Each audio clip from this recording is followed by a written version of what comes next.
Dragon is in countdown. Falcon 9 is in startup.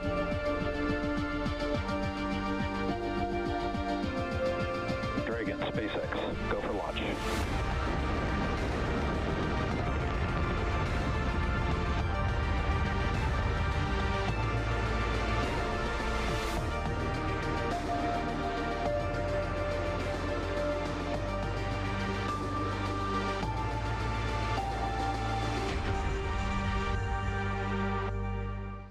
You are looking at a live view of Falcon 9 and Dragon awaiting liftoff from Space Launch Complex 40, or SLC 40, at Cape Canaveral Space Force Station in Florida. In just over 19 minutes, Falcon 9 will lift off carrying Dragon and the CRS-30 mission to the International Space Station. Good afternoon, I'm Yomei Zhou, a propulsion engineer here at SpaceX in Hawthorne, California. Dragon will deliver about 6,200 pounds of science, supplies, and equipment to the space station and will return with about 4,000 pounds in just about a month. Dragon will arrive at the space station and dock autonomously to the zenith port of the station's Harmony module on Saturday. For those of you following along, you'll know that this mission marks our 27th of the year and our 42nd Dragon mission to the station. It's also Dragon's third trip to the station this year, and it's only March. Today is the first time our upgraded Dragon spacecraft will be launching from SLC 40 after we stopped flying our previous version of Dragon back in 2020. To support our growing launch manifest, we've made new upgrades to Space Launch Complex 40, including a brand new tower and access arm, which enables more efficient late load operations as well as human spaceflight missions. The new crew arm allows Dragon flexibility to switch between pads LC-39A and SLC 40 for all missions. In addition to the crew access arm, the teams have recently added 2 emergency egress chutes to provide an additional way to rapidly evacuate the tower. Teams tested the new emergency chutes for the first time earlier this month. With these updates, we're on our way to having 2 launch pads capable of supporting flying humans to space. We'll have more exciting human spaceflight updates to share a little later in the program. Dragon is the only vehicle flying today that can fly a round trip to and from the space station, carrying vital supplies to space and returning safely with critical cargo. Today's Dragon spacecraft will be flying for the 4th time, and the Falcon 9 it's sitting on top of will be making its 6th flight. Reusability is key to everything we do here at SpaceX, and to date, we've reflown 24 Dragon spacecraft and 241 Falcon 9 rockets. Speaking of Falcon 9, propellant loading began about 15 minutes ago and will complete at the T-minus 2-minute mark. Weather is looking great with only a 10% probability of violation. Range is green and ready to support. Everything is looking good as we count down to an instantaneous launch attempt at 4:55 p.m. Eastern Time today, And with that, let's check in with Gary Jordan at NASA in Houston. Hey, Yome, it is great to be with you. I'm here at NASA's Mission Control Center in Houston, Texas, where flight controllers are looking after the orbital laboratory that is the ultimate destination after Dragon's launch today, the International Space Station. We're watching today's launch closely and working with the teams with you there in Hawthorne, California, as well as Falcon 9 teams at Kennedy's Space Center in Florida, following the launch criteria. As of this moment, the teams here in Mission Control Houston are go for launch. The International Space Station is ready to receive Dragon and the 3 tons of cargo on board. You'll see 2 flight directors in Houston today. There on screen is Flight Director Diane Daly and Nicole McElroy. Lots going on in this room and aboard the International Space Station today, and teams are following along in the action.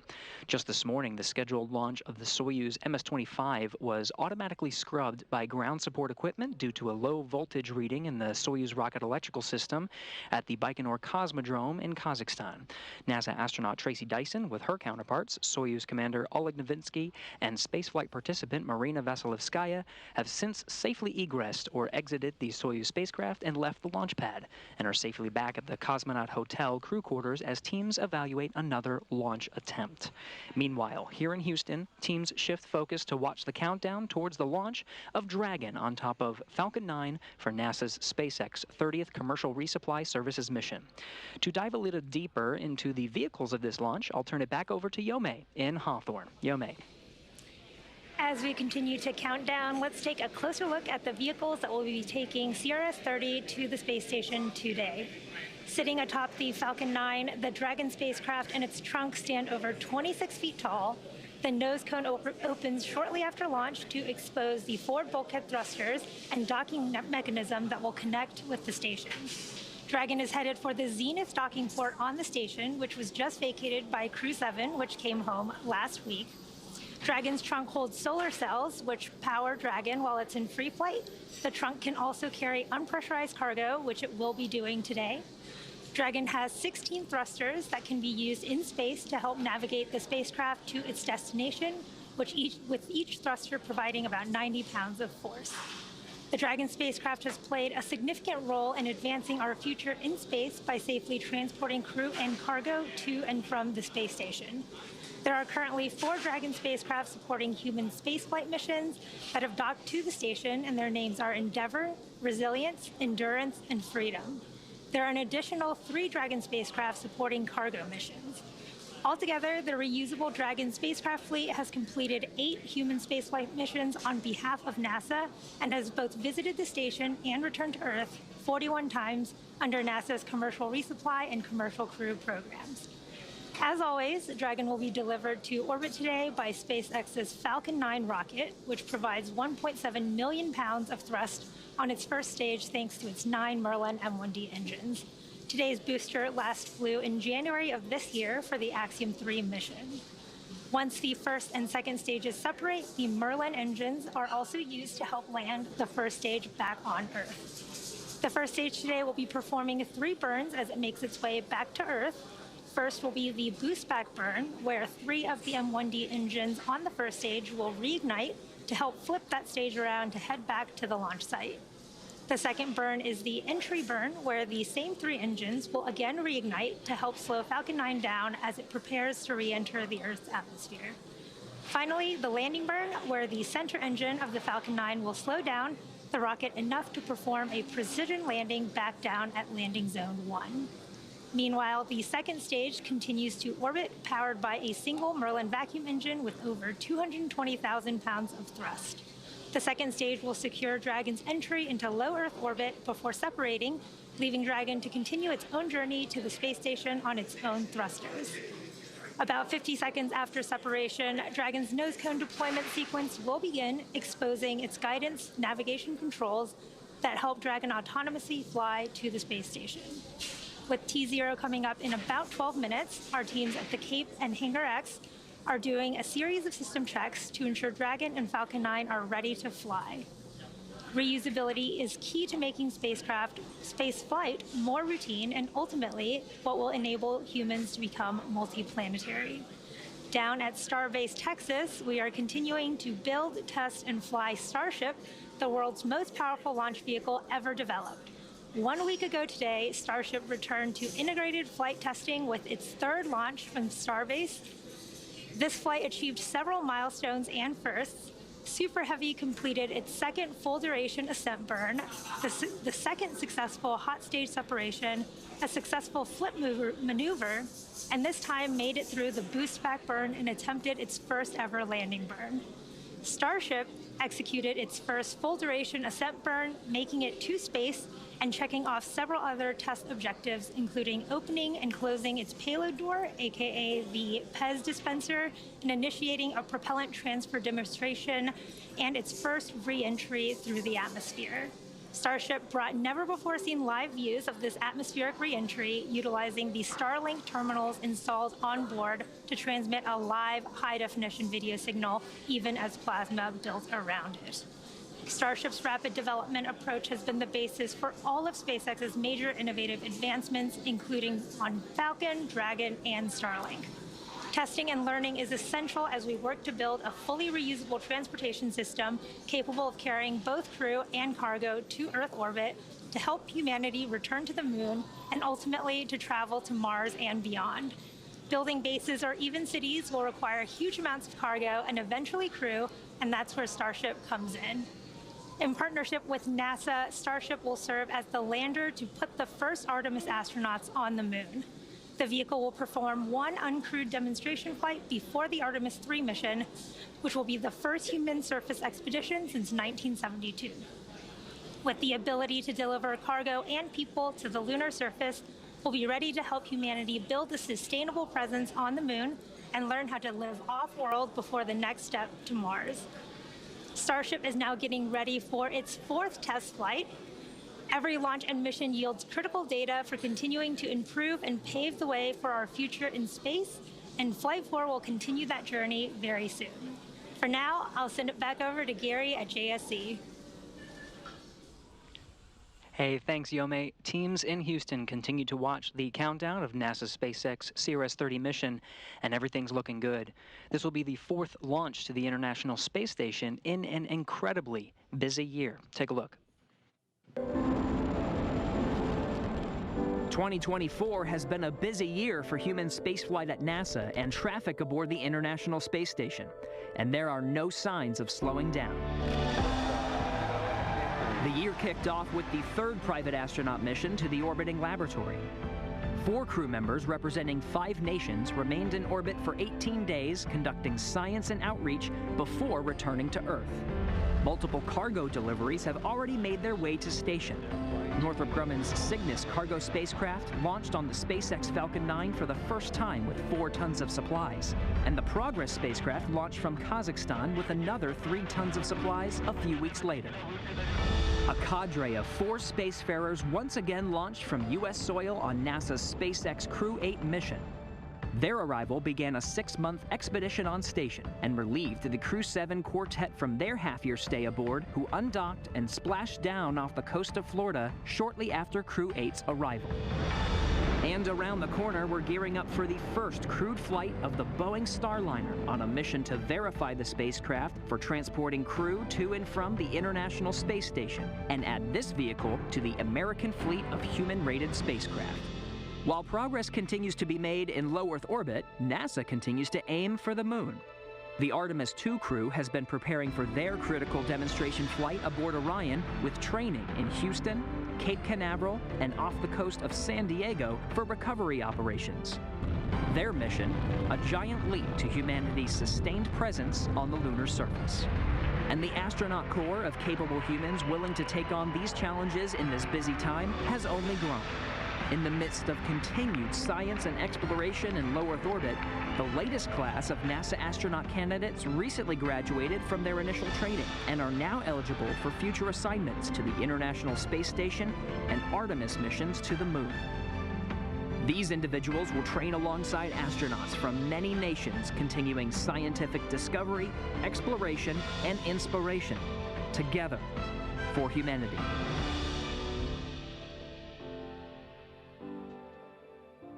Continuing scientific discovery is enabled by missions like today. Dragon's about to bring up 3 tons of cargo, much of which includes scientific hardware and samples.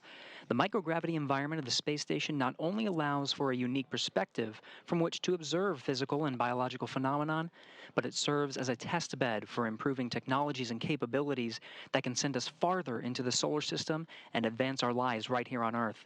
The science portfolio inside Dragon right now includes all of this, enabled by scientists and engineers who have been working for months, sometimes years, to prepare for this moment, a launch to the International Space Station. Here are some highlights of what's inside Dragon today. SpaceX is set to launch its 30th Resupply Services mission to the International Space Station, carrying science investigations to further NASA's missions to deep space and benefit life on Earth. A new set of sensors on Astro B robots will test technology to automate 3D sensing and mapping for future space missions.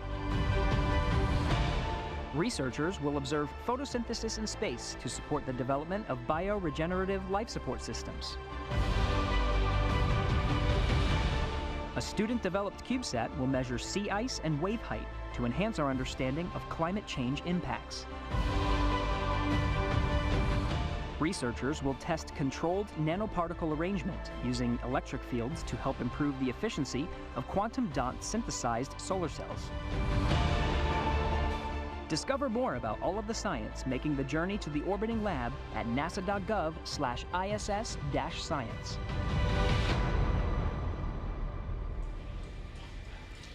Here at just about T-minus 5 minutes, all systems are currently a go for an on-time liftoff. Strong back retraction will begin shortly, and in preparation for that retraction, strong back retract.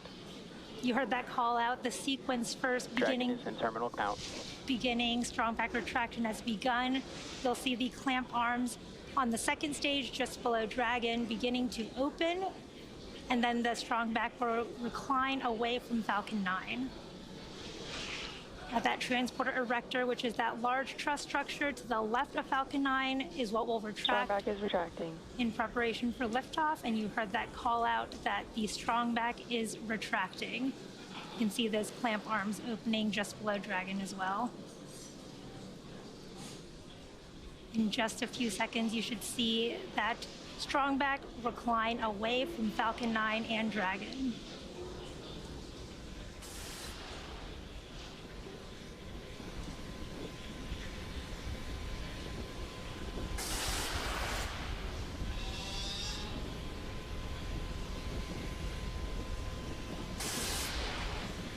There you can see the strong back slowly leaning away from Falcon 9 and Dragon. Over to you, Gary. That's right, after strong back retract, we're still counting down, about to approach 3 minutes 30 seconds to launch. At this time, the fuel and oxidizer inside the first stage are fully fueled. Fuel inside the second stage is already at max capacity, and we're just topping off the liquid oxygen on the second stage, which should wrap up topping about T-minus 2 minutes. Now again, we're green, we're tracking good weather, 90% go. Beautiful skies there at the Kennedy Space Center and Cape Canaveral Space Force Station. Now, for some reason we do not launch today, there is a backup opportunity tomorrow, March 22nd, 4:29 p.m. Eastern. At T-minus 60 seconds, Falcon 9 will be in startup. This means the rocket's autonomous internal flight computers will take over to the launch countdown. There you go. LOX load in stage 1 is complete. Counting down to T0 at about T-minus 2, the Merlin 1D engines will light for liftoff. The vehicle continues to be healthy, and Falcon 9 team is tracking no issues. Currently, the weather is green, and the range is ready to support a T0 at 4:55 p.m. Eastern Time.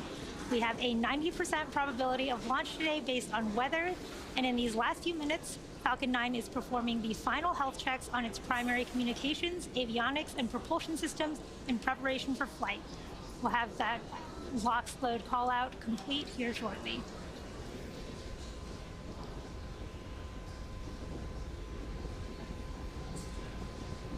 Stage 2 LOX load complete. With stage 2 LOX load complete, that gets us inside the 2-minute marker to countdown. Checkouts on the second stage thrust vector control have passed. We'll get to engine gibbling and wiggle test on the first stage much closer before ignition. At the time of launch, the International Space Station will be flying 260 statute miles over the border of Mexico and Guatemala.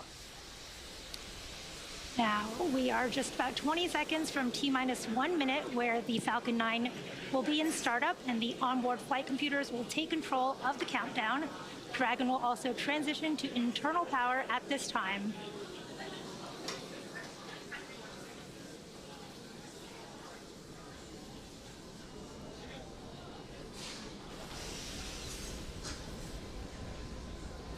Falcon 9 is in startup. We are now in startup. Dragon is in countdown. And Dragon is in countdown. Range remains go for launch, waiting for that final go from the SpaceX launch director. SpaceX launch director, go for launch.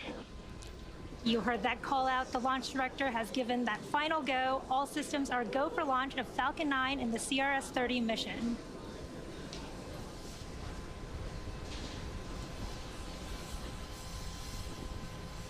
T-minus 30 seconds.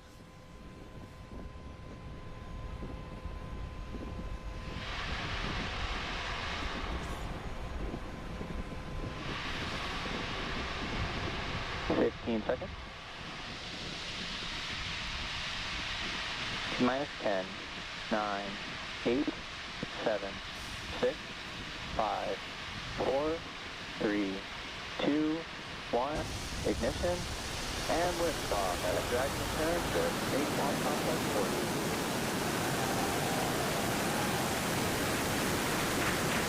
3 tons of science and cargo take flight on NASA's SpaceX 30th Commercial Resupply Services mission. Falcon 9 at 1.7 million pounds of thrust. Pitching downrange, hearing good calls of performance. Nominal trajectory as Falcon 9 and Dragon arc out to the northeast. Falcon 9 has successfully lifted off from Slick 40 at Cape Canaveral Space Force Station. And during ascent, we will tilt or gimbal our engines, guiding the rocket into what we call a gravity turn. Through this turn, the vehicle is flying both up and horizontally away from the launch pad. Now, this rocket typically needs to go about 17,500 miles per hour horizontally in order to make it to orbit and avoid being pulled back down to Earth.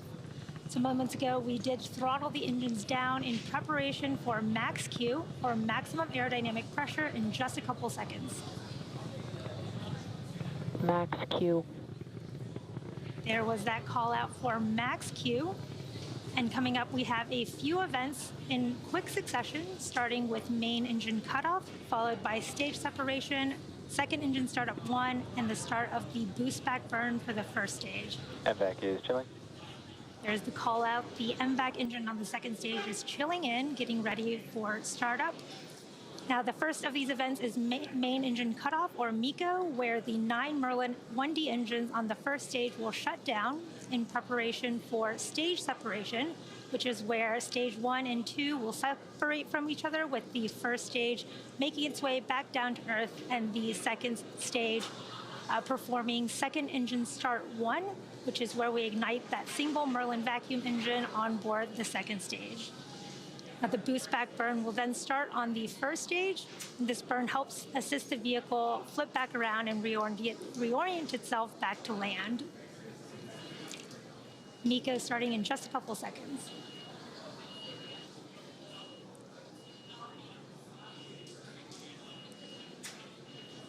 MECO.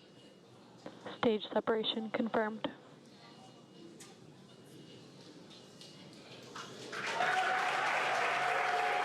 And back ignition. Stage 1 boost back startup. There you heard and saw those events happening back to back.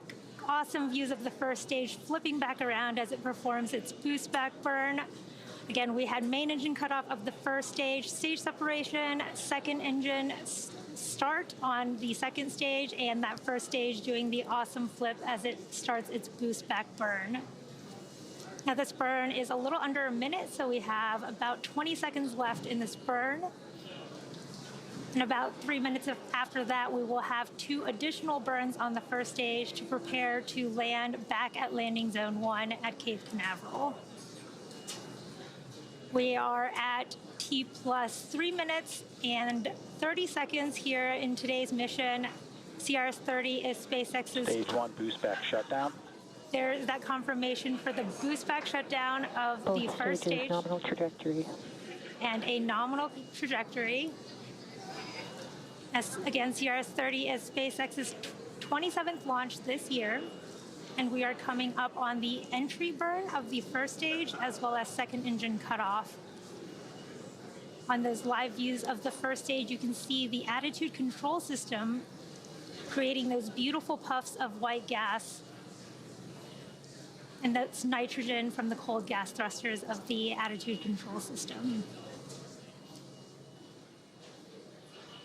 And around T plus 6 minutes and 30 seconds, you should see on your screen the first stage's entry burn. And for the entry burn, we relight 3 of the M1D engines on the first stage, starting with the center engine 9, followed shortly by engines 1 and 5, which slows the vehicle down as it passes back into the Earth's atmosphere.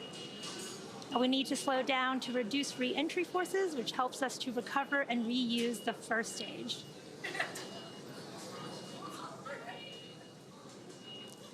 In second stage, on the right, you can see beautiful views of the Earth in the background and that Merlin vacuum engine heating up as it performs its burn.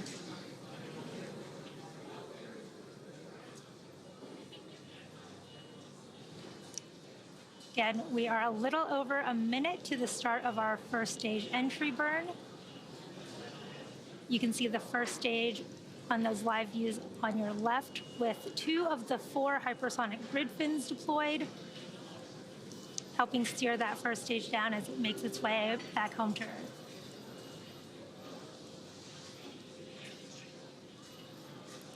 Now you can see the telemetry on the bottom left and right hands of your screen. The right-hand side is the second stage carrying our Dragon capsule, and the left-hand side is the first stage. You can see the second stage speeding up as it is performing its burn, and the first stage is coming back down towards the Earth's atmosphere with the altitude decreasing. Really cool views from the attitude control system of the first stage.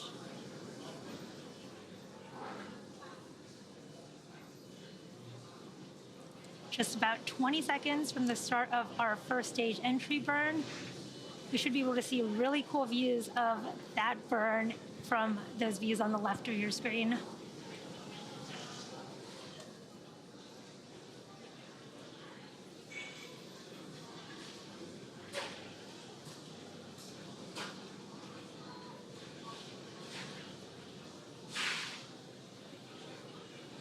Stage 1 entry burn startup.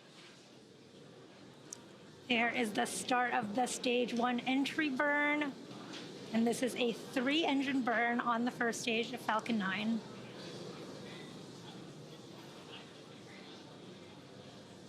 Stage 1 entry burn shutdown. There you Stage saw 1 FTS has safed. really cool views of the end of the first stage entry burn and the Both flight stages nominal trajectory. and the call-outs for nominal trajectory and the flight termination system being saved. Now, the first stage that is supporting today's mission has just performed this entry burn for the 6th time. Falcon 9 is the world's first orbital-class reusable rocket, and this allows SpaceX to refly the most expensive parts of the rocket, which in turn drives Stage 1 transonic. down the cost of access to space. Now, coming up, we have that landing burn starting in just a few moments.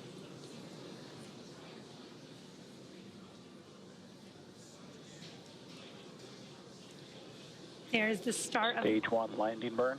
of that landing burn. Really cool view of Cape Canaveral coast. Stage 1 landing leg deploy. Wow, wonderful views of that first stage Stage landing. 1 landing confirmed. Back at landing zone 1, looking pristine there, and there you have Terminal it. guidance. That landing marks SpaceX's 286th recovery of an orbital-class rocket, including the first stage landings for Falcon 9. Stage 2 FTS has safed. And Heavy. You heard that call out that Stage 2 FTS is safe, getting ready for second engine cutoff here in just under 10 seconds.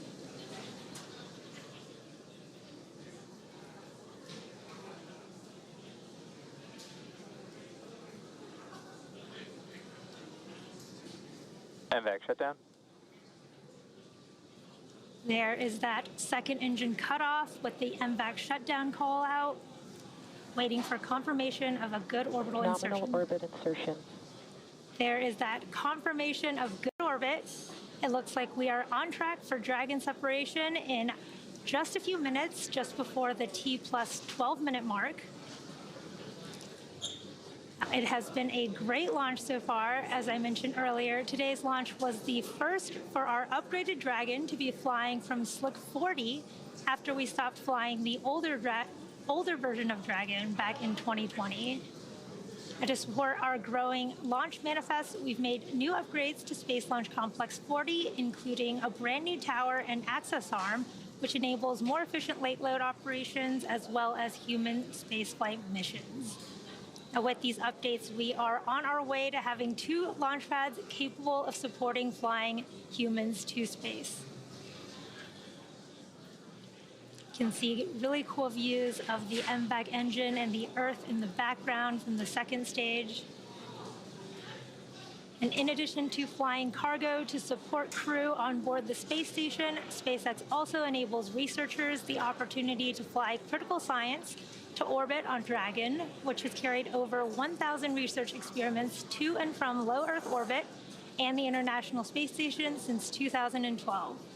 Enabling research in space paves the way for us to explore beyond Earth and make life multiplanetary. And now we are waiting for Dragon to separate from Falcon 9's second stage. To recap so far, we had an on-time liftoff at 4:55 p.m. Eastern Time. Everything has proceeded nominally so far.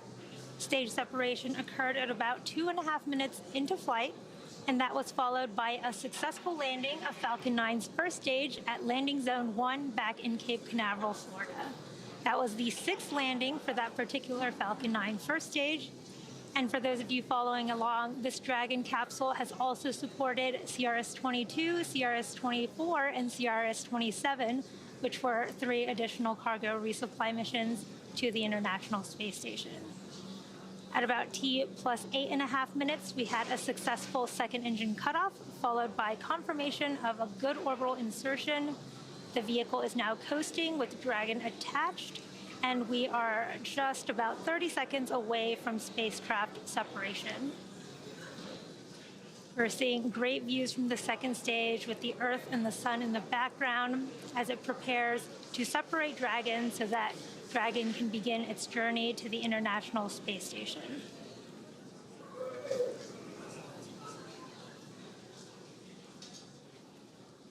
Just a few seconds from payload deployment.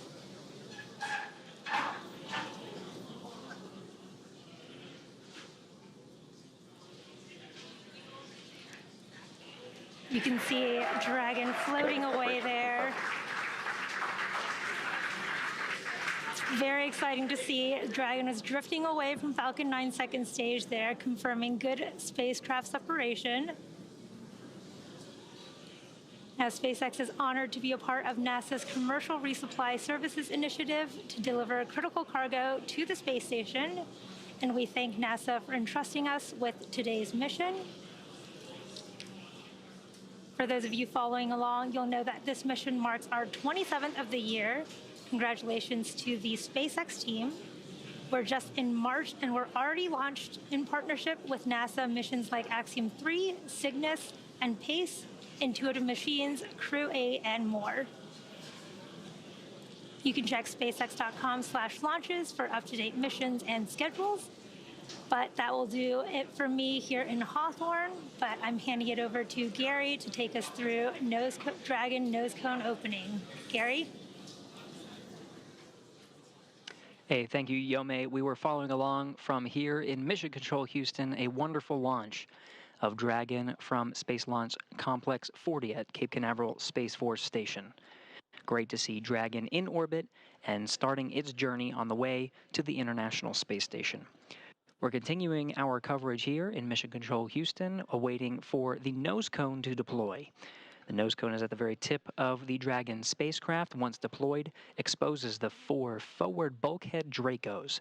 These Draco thrusters will execute the series of maneuvers necessary to raise its orbit and meet up with the destination of Dragon's launch today, the International Space Station. Of course, after separation, it is carrying 3 tons of supplies, including science, as well as some food to the International Space Station. A common question we get is what sorts of treats and food are inside Dragon that the Expedition 70 crew aboard station is awaiting. We did receive word that there is a fresh food kit, including some fruits and vegetables like citrus, apples, and cherry tomatoes inside Dragon right now. There's also 2 crew-requested coffee kits and 60, that's 60, bulk overwrap bags. These are standard bobs containing some standard food menu items as well as some crew preference choices. You're getting a live look at the second stage, now transferring to the control rooms. On the left side, you see the SpaceX mission control teams over in Hawthorne, California, that oversaw today's launch and will continue to monitor Dragon on its journey to the International Space Station over the next day and a half.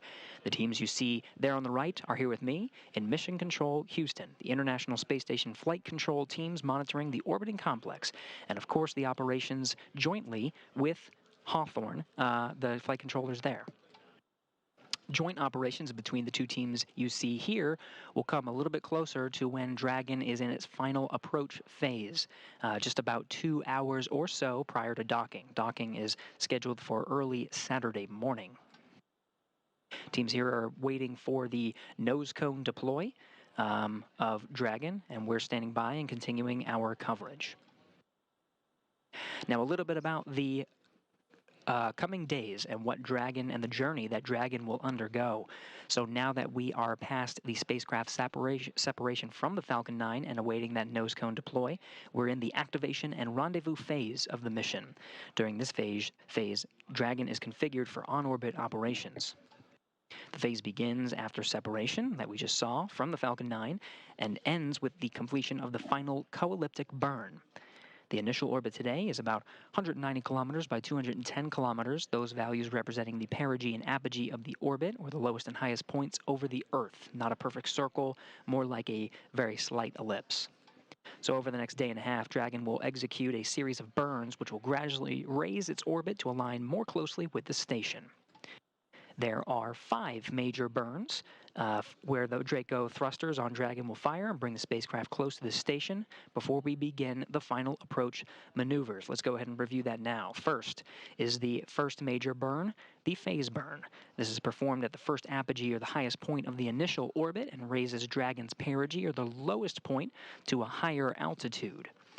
The next burn, which based on the orbital data that we're seeing, is the boost burn, which raises Dragon's orbit until it reaches an altitude just about 10 kilometers lower than the space station. This is followed soon after by the close co-elliptic burn to place Dragon on an orbit that's roughly co-elliptic with the space station. It means the crew, or the Dragon itself, will be about 10 kilometers lower than the station during the entire orbit around the Earth. The fourth maneuver is the transfer burn, where we're raising Dragon's apogee, or the highest point of its orbit, to just 2.5 kilometers below the station. Then we round everything out with what's called a final co-elliptic burn to once again maintain that orbit just beneath the station, but this time on a plane that is 2.5 kilometers below. We did get word that the nose cone is starting to deploy. This sequence takes just a couple of minutes until it's fully open, and again exposing the forward bulkhead Dracos that will execute the maneuvers you see here on your screen. The final co-elliptic burn you see there on the screen will lead us to the approach initiation. This is the final stages of Dragon's rendezvous with the space station and beginning integrated operations with the team here in Mission Control Houston and the teams over in Hawthorne, California. During the approach, the SpaceX flight controllers will work in tandem with the teams here to to test out a number of systems and test communications between the spacecraft and the station with a system called C2V2, which stands for Common Communication for Visiting Vehicles. Sets up a data stream between the Dragon and the station. We'll see that maneuver on Saturday, early morning, bringing the approach initiation burn and bringing Dragon just below the International Space Station.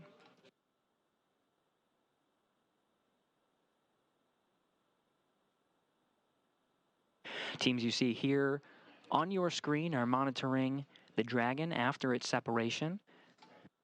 To begin the activation and rendezvous phase, we are opening the nose cone. We're about halfway through and tracking good progress. Once it is fully opened, they'll perform a series of checks to work on those forward bulkhead Draco engines. These are on the very tip of the Dragon spacecraft and will execute those burn maneuvers that we just went over.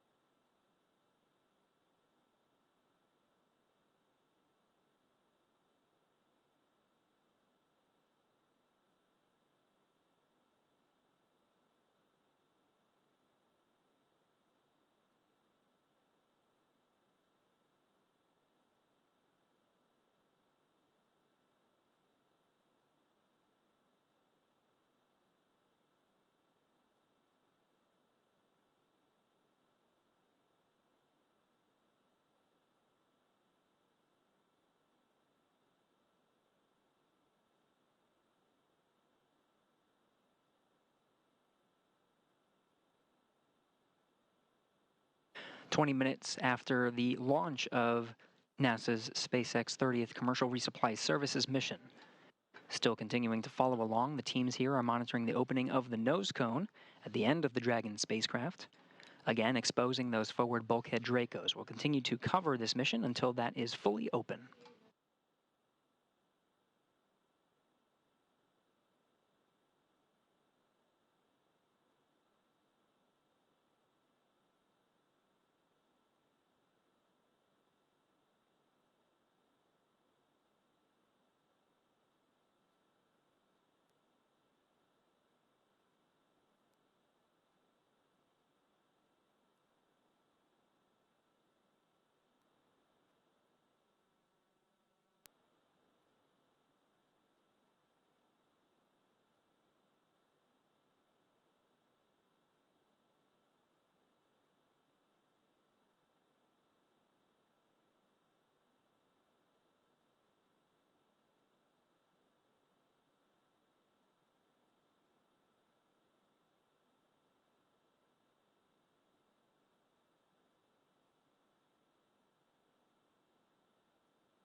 So again, the nose cone is fully deployed and the teams are checking those forward bulkhead Dracos. That'll begin the sequence in that activation and rendezvous phase to begin the series of 5 major burns to raise Dragon's orbit and get closer to the International Space Station. So now that the nose cone is deployed, Dragon is ready for those phasing burns, as I mentioned, to the International Space Station. With a successful orbital insertion, I'm now joined on the phone by Christy Duplishin, Deputy Manager of the International Space Station Transportation Integration Office. Christy, thank you so much for joining us. Thanks. It's good to be here. Hey, Christy, you had the pleasure of being at the Kennedy Space Center for launch. What was going through your mind as you witnessed yet another cargo mission successfully launch into orbit? Oh my, yes. Even though it's the 30th cargo mission for SpaceX, it never gets old. I do still get nervous before each mission, and I think back to something one of my mentors said when I worked flight control back in the shuttle days. He said, if you're not nervous before a launch, then you aren't remembering what it means to do this. And so I think that sums up how I felt. And before each mission, regardless of how many times it happens, and I was adequately nervous.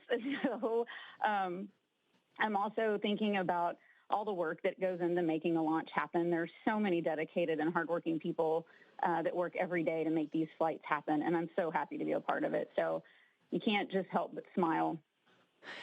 It's so true, Christy, and really the team is putting a lot of work in, not just for this launch, but many others. The space station right now is a high-traffic area. We've seen a lot of traffic before this launch, and we'll continue to see more. What are some of the challenges for your office during a busy season of traffic aboard the International Space Station? That's absolutely true. It has been very busy over the last few months. We still have several flights ahead of us. Our team is great at keeping up with all of these vehicles that are coming and going. As we prepare for these missions, our team makes sure that the vehicles and teams are ready to fly. One of the things I enjoy most about this job is the opportunity to work with the different commercial providers that are in different stages of development. I'd say that one of our challenges is to make sure that we continue to evolve to meet our commercial provider needs as we continue in our goal of commercializing low Earth orbit. We're here to support them and help them be successful. So it's a challenge and a privilege as we continue on these goals. It's important, right? There's a lot happening, and we're seeing more traffic and more launches than ever before. Now, when considering the traffic, science is key, and Dragon has the important science objective to deliver science and also to station and also return that science back to Earth. How does the criticality of science fold into your office's planning? Yeah, that's a good question. Science is key. My office has the responsibility of providing the service to get all of the science and all the cargo, even the hardware that we need for different activities on orbit. We get it all there to station. And so we work closely with the Research and Integration Office to understand the needs of those research experiments and that each provider has for each of those missions. So, for example, that's whether there are any time constraints that the science has when we load it on the vehicle for launch, or if the experiment needs any special accommodations while it's in Dragon. We work with our science team to make sure we understand that and then communicate that to our vehicle provider. Then we look across missions to make sure that we have a flight lined up to be able to be ready to fly the science when it's ready to go. And then also we have to return some of the science. So we also make sure that we have a flight ready to bring that science home when it's ready. So we work very closely with them because we are providing the ride. A lot of work, and it's absolutely critical.